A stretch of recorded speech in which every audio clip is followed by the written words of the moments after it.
प्रश्न है, एक समांतर चतुर्भुज के दो कोणों का अनुपात 4:5 है। समांतर चतुर्भुज के सभी कोण ज्ञात कीजिए। समांतर चतुर्भुज के क्या ज्ञात करना है? सभी कोणों का मान। तो पहले मैं समांतर चतुर्भुज बना लेता हूं। समांतर चतुर्भुज की आकृति, ओरिजिनल आकृति इस प्रकार से है। ये ओरिजिनल आकृति है, लेकिन ऐसा नहीं है कि समांतर चतुर्भुज में वर्ग को नहीं कहूंगा, आयत को भी नहीं कहूंगा। आयत और वर्ग भी समांतर चतुर्भुज का ही एक हिस्सा है। लेकिन आयत को आप समांतर चतुर्भुज कह सकते हो, लेकिन समांतर चतुर्भुज जो ये आकृति दिखाई दे रहा है ना, इसको न ही आप वर्ग कह सकते हो, न ही आप आयत कह सकते हो। क्यों? क्योंकि समांतर चतुर्भुज का हिस्सा वर्ग और आयत है। आयत और वर्ग कोई भी कंडीशन से समांतर चतुर्भुज नहीं है। इसके नियम विपरीत नहीं जाते, सिर्फ आगे बस बढ़ेगा। बस इसको आपको याद रखना है। ठीक है, तो समांतर चतुर्भुज का नियम क्या कहते हैं? आम सम्मुख भुजा, ये देखो, ये सम्मुख भुजा है, बराबर है, ये भी सम्मुख भुजा है, बराबर है। इस नियम का पालन आयत भी करता है और इसी नियम का पालन वर्ग भी करता है। तो वर्ग और आयत को मैं समांतर चतुर्भुज कह सकता हूं, पर ये जो आकृति है ना, इसे सिर्फ मैं समांतर चतुर्भुज के नाम से जानूंगा, न कि वर्ग और न कि आयत के नाम से, भले ही ये नियम को पालन करे। ठीक है, आयत का नियम क्या कहता है? आयत का नियम कहता है कि सभी कोण 90 अंश के होने चाहिए। वर्ग का नियम भी कहता है कि सभी भुजाएं बराबर होना चाहिए। समझ में आ गया? आयत में सभी कोण 90 अंश का होना चाहिए और वर्ग का कंडीशन क्या कहता है कि सभी भुजा बराबर होना चाहिए। देखो, उसमें कोण और इसमें भुजा, ये डिफरेंस है। और यहाँ पे ये दोनों जो है ना, ये जो समांतर चतुर्भुज है, ये वर्ग और न ही आयत के नियम को पालन कर रहा है, जबकि आयत और वर्ग इसके नियम का पालन कर रहा है। समझ में आ गया? तो डिफरेंस मैंने आपको बता दिया। अब प्रश्न में क्या दिया है? 4:5। तो मतलब क्या है? 4:5 मतलब सम्मुख जो कोण है वो बराबर होंगे। तो यहाँ पे मान लो अगर इसको मैं 4x रखता हूं, तो ये भी क्या रहेगा? 4x रहेगा। ठीक है, ये कोण भी। इसे अगर मैं 5x रखता हूं तो इसके सम्मुख क्या है? 5x, ये रहेगा। ये सम्मुख कहलाता है और इसके सम्मुख ये कहलाता है, इस तरह से। तो सम्मुख कोण क्या है? बराबर है, इस प्रश्न में जैसे कि कहा गया है। ठीक है, समांतर चतुर्भुज में होता ही है, कहने की बात ही नहीं है। समांतर चतुर्भुज में सम्मुख कोण बराबर होते हैं। तो इस प्रश्न में दिया क्या है? दिया है, उसको लिख लेते हैं। तो समांतर चतुर्भुज के कोणों का अनुपात दिया है 4:5 है। ठीक है, तो ये 4 लिखा रख दिया, तो 4 जो है कोण तो नहीं है, तो इसके साथ मैंने क्या कर दिया? x का गुणा कर दिया। हमेशा जब भी त्रिभुज हो, चतुर्भुज हो, षष्ठकोण हो, तो अगर अनुपात में दिया रहेगा ना, तो उसके साथ x का क्या करना है? आपको गुणा कर देना है। तो इसमें भी मैंने x से गुणा किया, इसमें भी, तो इस तरह से मैं इसे लिख सकता हूँ। समझ में आ गया? अब समांतर चतुर्भुज के सम्मुख कोण बराबर होते हैं, आपको पता चल गया, तो आप इसको लिख के बता सकते हो कि समांतर चतुर्भुज के सम्मुख कोण बराबर होते हैं। ठीक है, इसको भी आपको लिख के बताना है। अब एक चीज और आपको पता होगा कि एक चतुर्भुज में कितने कोण होते हैं? 4 कोण। 1 2 3 4, सभी चतुर्भुज में होते हैं ना 4 कोण। चतुर्भुज का मतलब 4 कोण होना। तो चतुर्भुज में 4 कोण और 4 भुजा ही होते हैं। तो चतुर्भुज के चारों कोणों का योग कितना होगा? 360। तो लिखो, सभी कोणों का योग कितना होता है? 360 अंश होता है। ये चतुर्भुज की मैं बात कर रहा हूं, तो चतुर्भुज में सभी कोणों का योग 360 अंश होता है। अतः यहाँ पे लिखो, अतः यहाँ पे इन सभी कोणों को क्या करना है? जोड़ देना है। तो 4x plus 5x plus 4x plus 5x बराबर 360। सभी का योग 360 होता है। इन सभी को जोड़ो तो ये हो जाएगा 5 दूनी 10, 4 14 और 4 18। तो 18x बराबर 360 अंश। यहाँ पे देखो 18 जो है x के साथ किस फॉर्म में? गुणा के फॉर्म में। गुणा के फॉर्म में इसका मतलब क्या है कि ये तिर्या गुणा होगा। तो x को अकेला रख दो, 360/18। ठीक है, x के साथ गुणा के रूप में कौन है? 18। और यहाँ पे नीचे आ गया। नीचे आने का कंडीशन आपको पता है? नहीं है तो मैं आपको बता देता हूँ। जब ये गुणा या भाग के रूप में रहता है तभी ये तिर्यक गुणा नियम लागू होता है। जोड़ना अगर घटाने के रूप में होता है तो पक्षांतर नियम लागू होता है। हमेशा दो नियम को आपको याद रखना है, एक पक्षांतर और एक तिर्यक गुणा, दोनों अलग अलग है और दोनों अलग अलग कंडीशनों पे लागू होता है।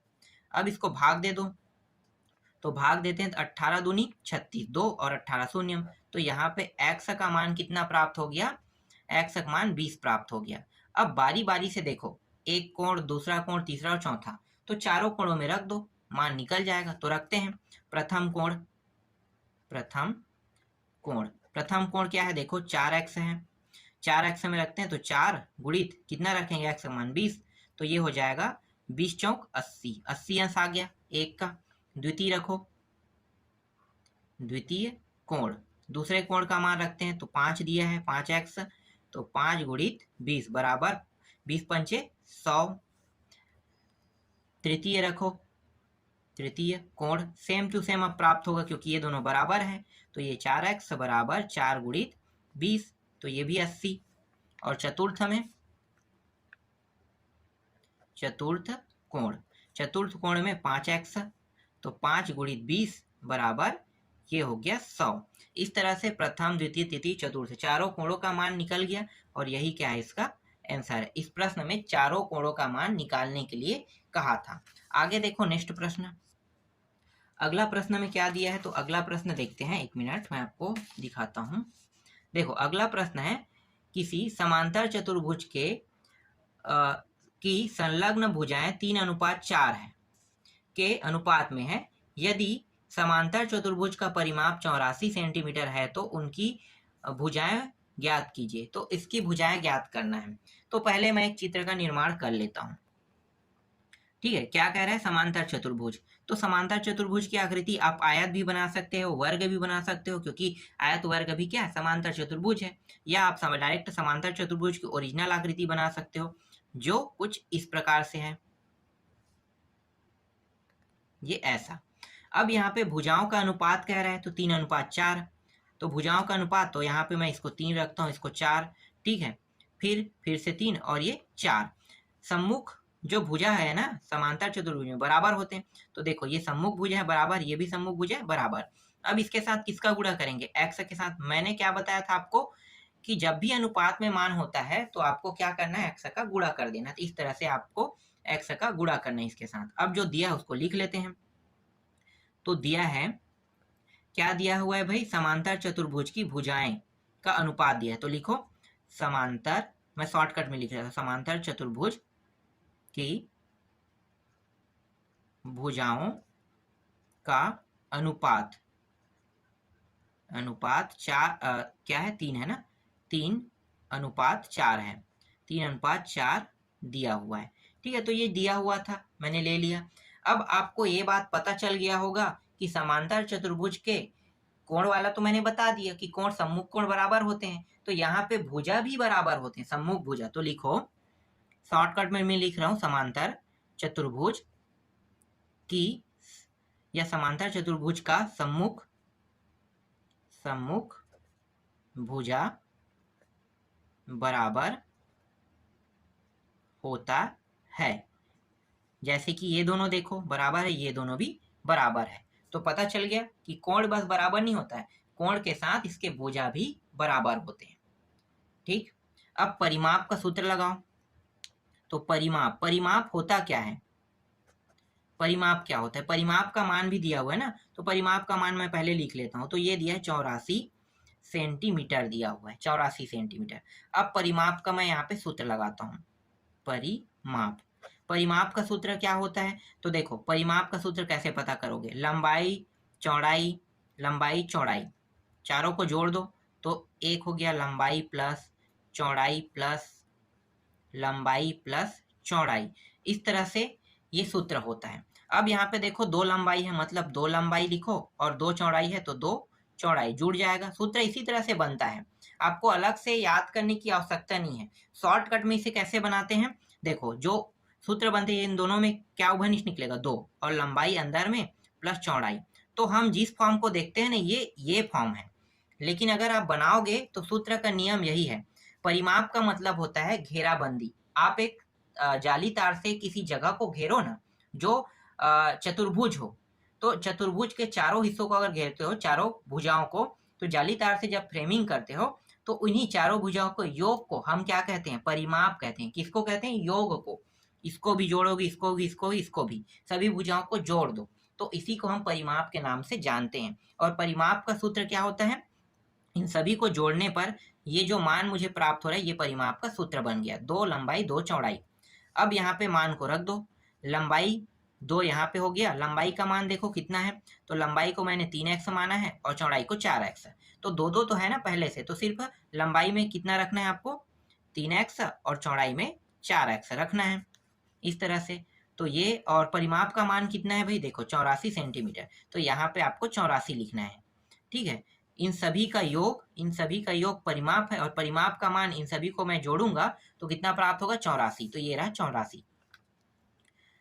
यहाँ पे जो 2 है इसको इस पार ले आते हैं, तो ये किस फॉर्म में? गुणा के फॉर्म में। देखो ना, कोष्टक के बाहर में है, मतलब यहाँ पे कुछ नहीं, मतलब गुणा है। तो 2 कहाँ पे आ जाएगा? गुणा के रूप में, मतलब तिरिया गुणा नीचे में आ जाएगा। यहाँ पे बचेगा क्या? ये दोनों, इन दोनों को जोड़ दो, तो ये हो गया 4 और 3 7, 7x हो जाएगा। 2 एकम 2 चौके, 1 सेकंड, 2 चौके और 2 दूनी, तो यहाँ पे 42 प्राप्त हो गया। अब x भी गुणा के रूप में है, देखो x भी गुणा के रूप में है, तो ये भी क्या करेगा? 42 को भाग करेगा, इस तरह से। 7 एकम 7 छक्के 42। तो यहाँ पे x का मान कितना प्राप्त हो गया? 7 नहीं 6, x का मान कितना प्राप्त हो गया? 6 प्राप्त हो गया। अब आसानी से मैं सभी भुजाओं का मान निकाल सकता हूं, तो क्या करूंगा? यहाँ पे साइड पे कर लेते हैं, अब थोड़ा सा बचा है, तो इस तरह से। ठीक है, प्रथम भुजा निकालो। प्रथम भुजा 3x दिया हुआ है, 3x में यहाँ पे 3 गुणित क्या करूंगा? 6, x का मान 6 निकला है, 6 दूनी 12, 6 तिया कितना हो जाएगा? 18। तो पहला निकल गया 18 सेंटीमीटर। इसी तरह से x का करता हूँ, द्वितीय भुजा है, तो यहाँ पे क्या हो जाएगा? 4 गुणित यहाँ पे 6, तो 24 आ जाएगा, 24 सेंटीमीटर। ठीक है, द्वितीय का हो गया। तृतीय का निकालो, फिर 3 गुणित 6 करेंगे, तो फिर 18 सेंटीमीटर। फिर चतुर्थ का करो, तो 4 गुणित 6, फिर 24 सेंटीमीटर। तो ये वाला है द्वितीय भुजा, ये है तृतीय भुजा। तृतीय भुजा, ठीक है, शॉर्टकट में लिख रहा हूं मैं, चतुर्थ भुजा, इस तरह से। तो ये सभी मान यहाँ पे निकल गया, 18 24 18 24। इन सभी को जोड़ो, जोड़ने पर 84 आपको ही प्राप्त होगा। क्योंकि ये 84 प्राप्त होगा, यही सिद्ध कर रहा है कि परिमाप जो है इसका सही है। समझ में आ गया? तो इसका आंसर क्या है? ये सभी भुजाओं का मान इसका आंसर है। इस तरह से ये भी कंप्लीट हो गया। अब कुछ और प्रश्न इसमें दिए हुए हैं, उनको भी देख लेते हैं। 8वां प्रश्न है जिसमें सत्य असत्य बताना है। तो 8वां प्रश्न में पहला दिया है, सभी वर्ग समलंब चतुर्भुज होते हैं। क्या ये सही कह रहा है? तो सभी वर्ग समलंब चतुर्भुज नहीं होते हैं। समलंब चतुर्भुज की आकृति आपको पता होगा। यहाँ पे मैं डायरेक्ट बता देता हूँ, असत्य। मैंने आपको समझा भी दिया है, तो यहाँ पे मैं असत्य लूंगा। आयत के विकर्ण बराबर होते हैं, ये सत्य है। आपके सही विकल्प वाले ऑप्शन में ये दिया हुआ था, तो ये सत्य लेना है आपको, मतलब कथन सत्य है।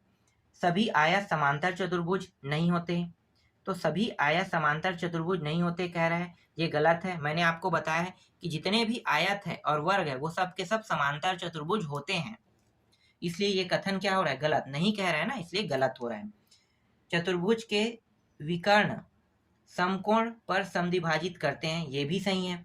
इससे भी एक वस्तुनिष्ठ में प्रश्न था, वो भी यही बता रहा था, तो उसको भी मैंने सिद्ध करके बताया था। तो ये भी कथन क्या है? सत्य है। सभी वर्ग आयत होते हैं, ये भी सही है। सभी वर्ग क्या होते हैं? आयत।